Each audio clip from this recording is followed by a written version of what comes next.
Alors, est-ce que ça fonctionne? Je suis bien dans Revolution.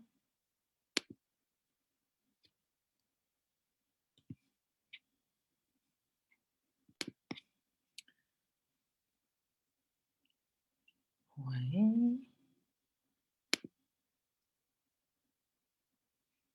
Alors, ça plante ou quoi?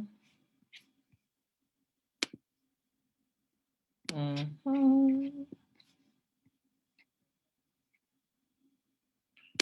La nouvelle page.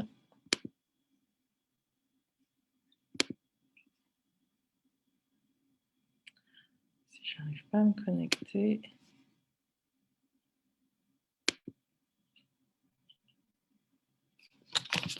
Depuis mon portable. Alors, Revolution.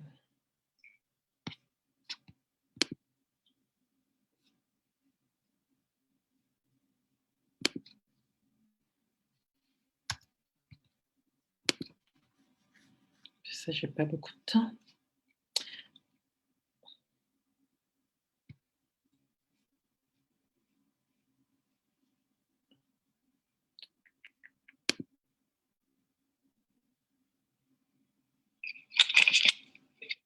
Portable. Alors, Revolution.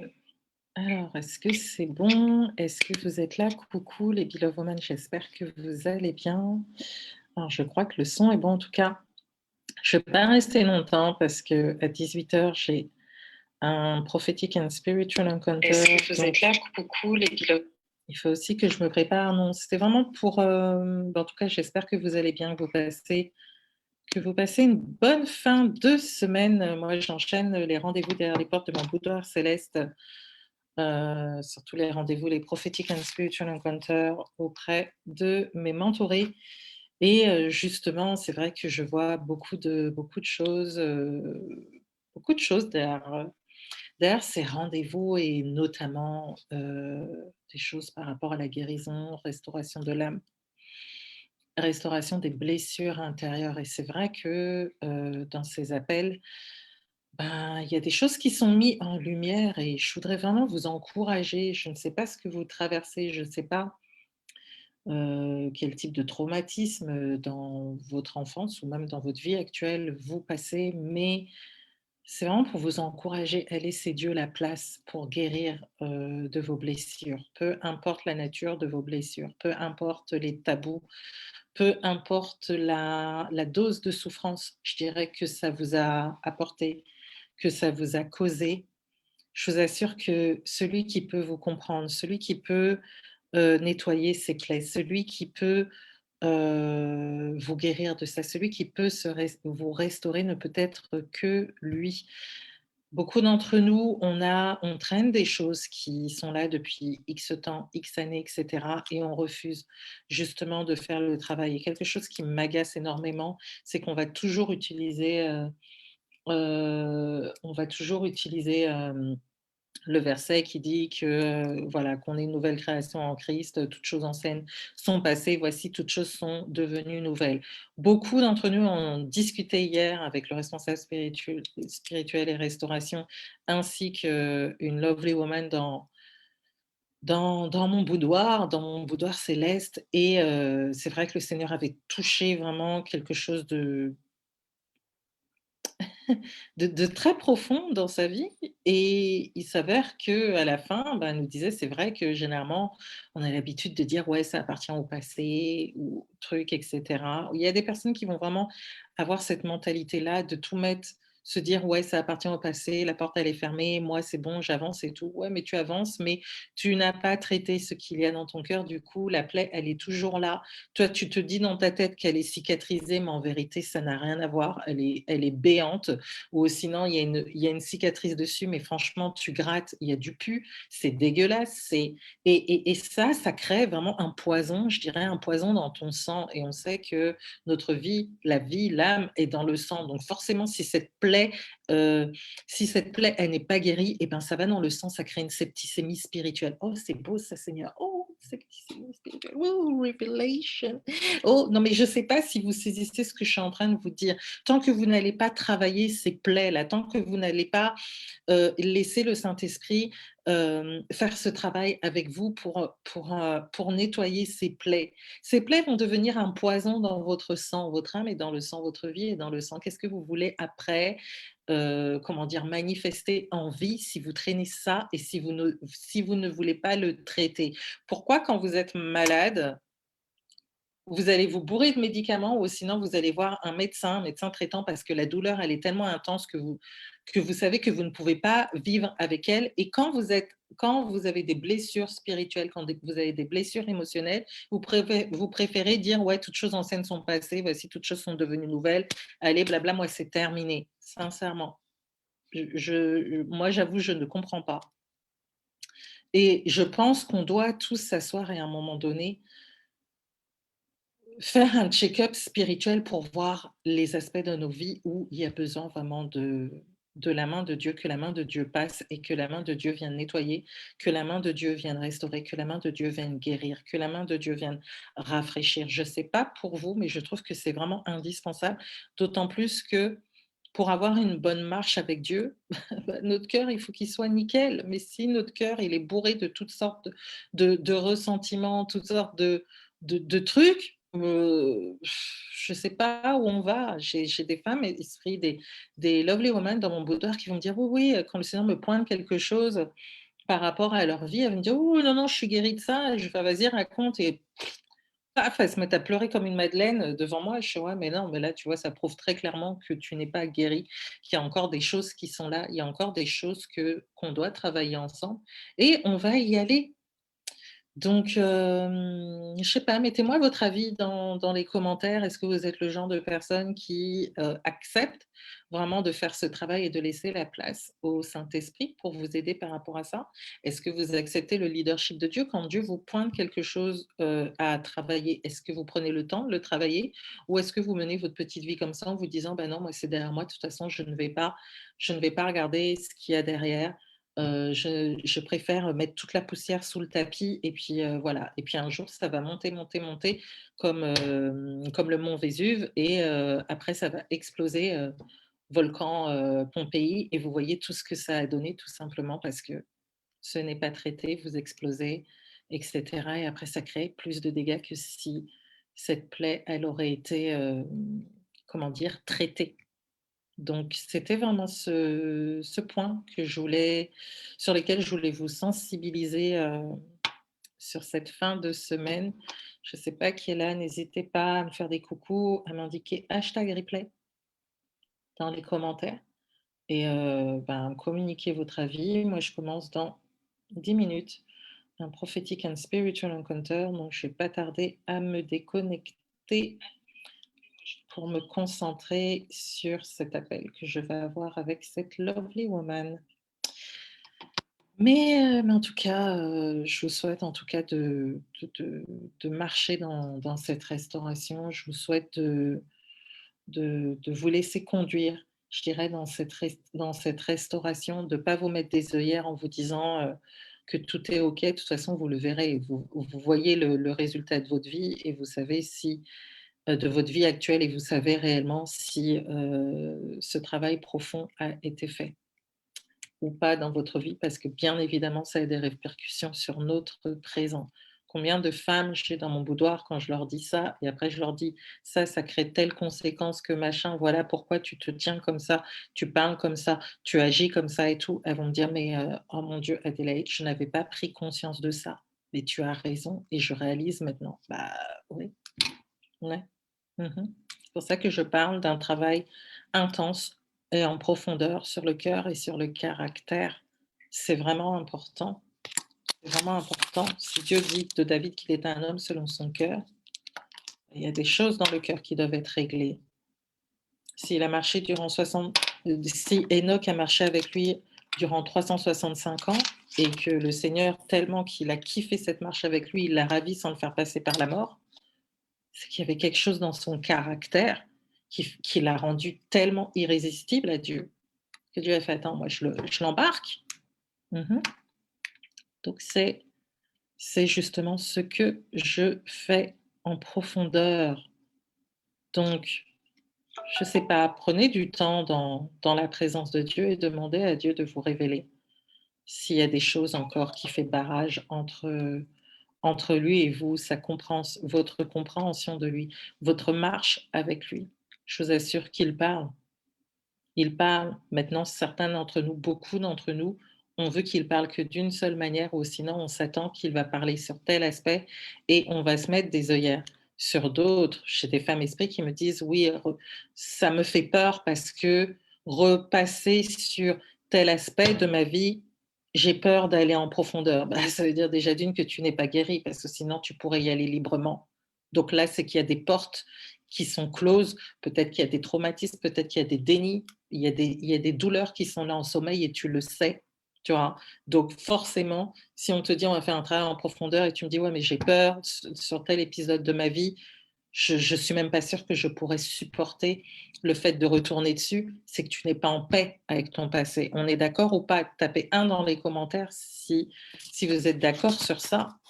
Et en soi, vous devez être à l'aise avec votre passé. Vous ne devez pas vous mettre, ce verset comme un slogan, «Ouais, non, toutes choses anciennes sont passées», vous le mettez et vous dites: «Maintenant je suis une nouvelle création, nanani». Ouais, d'accord, OK. Mmh. Ah, si vous étiez réellement une nouvelle création et qu'il y a aucun impact sur votre passé, je pense que votre vie actuelle, vous la vivriez mieux. Vous seriez plus et vous verrez plus les promesses de Dieu, accomplies dans votre vie. Vous auriez plus de comment dire? Plus d'épanouissement, plus vous mèneriez plus une vie victorieuse en Christ. Si vous ne menez pas une vie victorieuse en Christ, c'est qu'il y a quelque part, il y a des choses qui clochent. Donc qu'est-ce que c'est? Qu'est-ce que c'est? Mais beaucoup d'entre nous, on veut avoir le truc tout prêt, là, le kit, mais on ne veut pas s'asseoir et travailler sur soi-même. On ne veut pas. Mmh. Bah, le souci, que si on ne travaille pas sur soi-même, eh ben, on n'a pas de résultat. Et là, on va chercher des petits placebos, on va chercher des on va faire de l'automédication, vous voyez?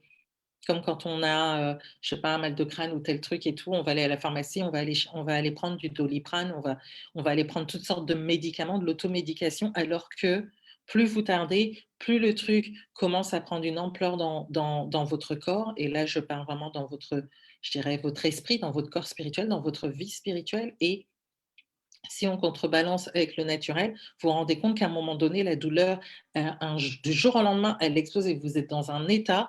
Et là, c'est soit les urgences qu'on appelle ou quoi, mais on est obligé de vous emmener chez un spécialiste et peut-être vous opérer parce que justement, vous avez laissé traîner et vous êtes allé sur de l'automédication. Alors, je vous dirais, jusqu'à quand vous allez faire de l'automédication spirituelle par rapport à votre vie spirituelle, par rapport à votre âme? Par rapport à votre marche spirituelle, jusqu'à quand vous allez vous automédiquer, médicaliser, vous automédicaliser, hein? Petit chat, yeah.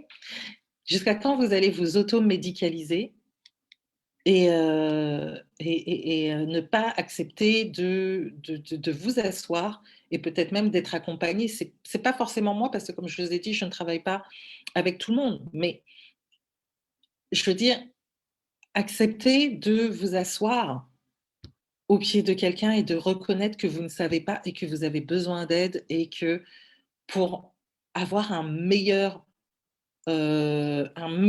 aujourd'hui et un meilleur demain, vous ne pouvez pas faire les choses seul. L'automédication spirituelle, j'avais jamais entendu parler de ça. Bah, c'est sorti de Révélation, hein, c'est sorti comme ça là. Heu, Entendu parler de ça, mais tu as trop raison. Bah oui, ouais.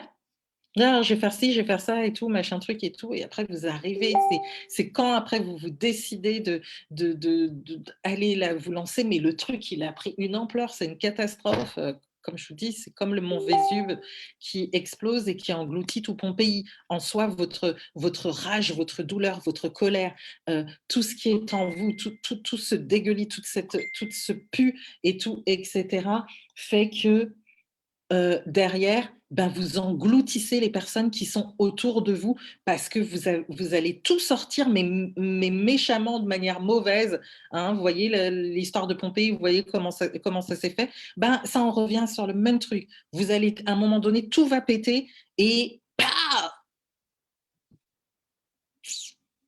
Ah ouais, donc cas, c'était ce que je voulais vous dire. Moi, je vais vous laisser dans 5 minutes.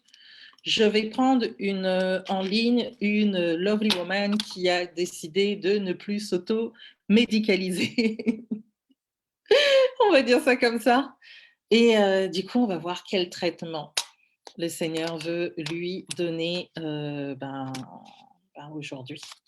Donc moi, je vais y aller, automédication spirituelle céleste. Oui, oui. Donc, en tout cas, je vous laisse méditer sur ces paroles.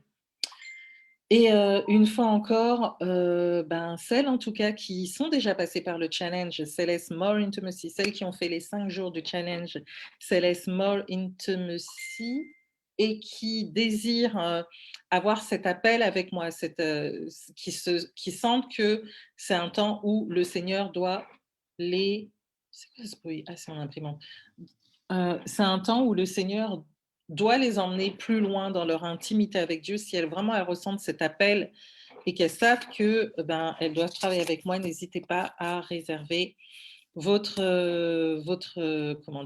place quand mon portail des cieux sera ouvert, donc en premium, Céleste Premium. Je mettrai Magali, si tu peux reprendre je l'ai mis dans la publication tout à l'heure que j'ai fait. Est-ce que tu peux faire un copier-coller de la fin du texte que je mets Céleste Premier et tu le mets dans les commentaires, s'il te plaît, avec tout le descriptif. Donc, n'hésitez pas parce que, comme je dis, je prends très peu de personnes.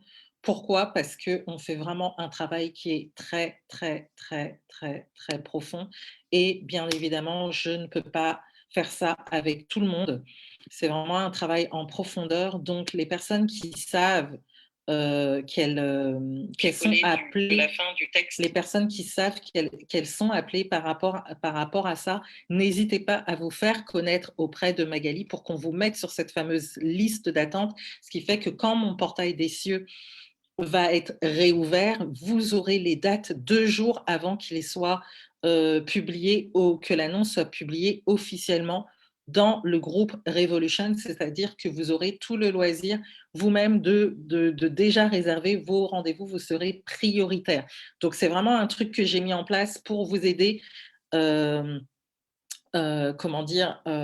pour vous aider à, à avoir la possibilité d'avoir ce rendez-vous avec moi et ne pas louper le portail qui se rouvrira parce que même quand il va s'ouvrir, j'ai une capacité pareil limitée de place. Je fais vraiment un travail en profondeur. Je ne fais pas un travail de masse. Je prends vraiment très au sérieux ce que je fais. Je pense que les Lovely Women et les femmes esprits qui sont dans ce live pourront vous le dire.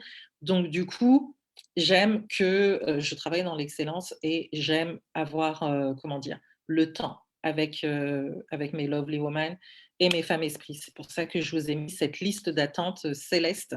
Donc, n'hésitez pas à vous faire inscrire dessus parce qu'on ne sait jamais le jour où ça sort. Et comme j'ai dit, c'est le Seigneur qui me dit quand j'ouvre, mais je peux ouvrir simplement sur 3 jours ou je peux ouvrir simplement mon agenda sur 24 heures. Vous n'êtes pas notifié dans le groupe où vous êtes occupé et tout, vous loupez la notification, c'est vous qui serez pénalisé parce qu'à la base, vous seriez censé être sur cette liste et vous auriez eu du coup 3 jours parce qu'il y aura 2 jours avant, donc vous auriez eu 3 jours pour réserver votre rendez-vous. Donc c'est à vous de voir si vous voulez vraiment avoir l'opportunité d'avoir cet appel avec moi ou voilà. En tout cas, j'ai tout dit. Moi, il est 17h59, donc je coupe parce que j'ai une lovely woman qui m'attend. Je vous embrasse très fort. Portez-vous bien. Une fois encore, méditez sur ça. Cessez l'automédication spirituelle et rentrez vraiment dans quelque chose qui va vous emmener. Trouver une Elisabeth, trouver un Jonathan, trouver un Moïse, trouver un Élie, en tout cas quelqu'un qui va pouvoir vous prendre par la main, vous écouter, s'asseoir avec vous et faire tout ce check-up avec vous et vous emmener dans d'autres dimensions. Moi, en tout cas, c'est ce que je fais de mon côté, dans mon boudoir, pour toutes ces femmes esprits et lovely women.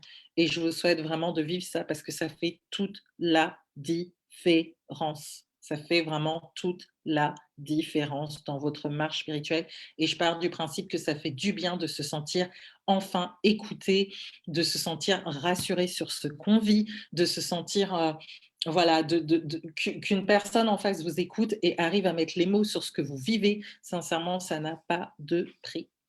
Donc voilà, je vous laisse. Ciao, ciao, portez-vous bien. L'essentiel, c'est de demeurer. Ciao, ciao. Bye.